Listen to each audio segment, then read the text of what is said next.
Oklahoma newsroom. You're watching an OU update. I'm Jenny Carlson. Jason Kersey joins us on the phone. And Jason, new assistant coaches at OU this year. We're obviously aware of that after some fairly high-profile departures. But a guy that I think is interesting because of his background is Diron Reynolds, and he's got some NFL background. We've kind of seen this in some different places, but assistants being hired who have coached in the NFL. Do you think head coaches like Bob Stoops see that as an advantage as they're hiring assistant coaches? Well, I mean, I think with him they do because the people he's been involved with. He was a big part of helping develop Dwight Freeney at Indianapolis. Even though he wasn't a specific position coach, he was more of an assistant position coach. But he was part of that.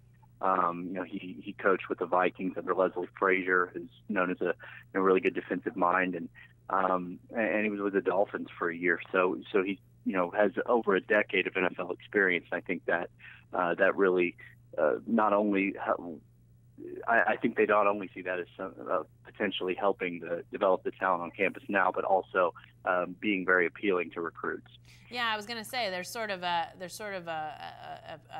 instant factor of belief that players have to have when a guy's spent time with, like you say, a Dwight Freeney. Do you think is there something to be said for what he brings on the almost the coaching side from a standpoint of new ideas? I guess that can come from anywhere. It's not specific to the NFL, but I have to think the ideas that he brings in may be a little different than an assistant from another college. Yeah, he's worked in 3-4 systems. He's worked in 4-3, and OU's made it pretty clear that they want to try and be more multiple next year up front.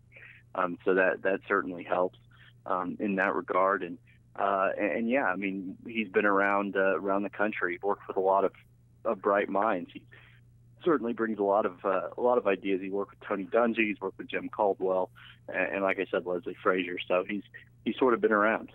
Definitely so. And be sure to stay with the best coverage team anywhere at newsok.com and every day in the Oklahoman.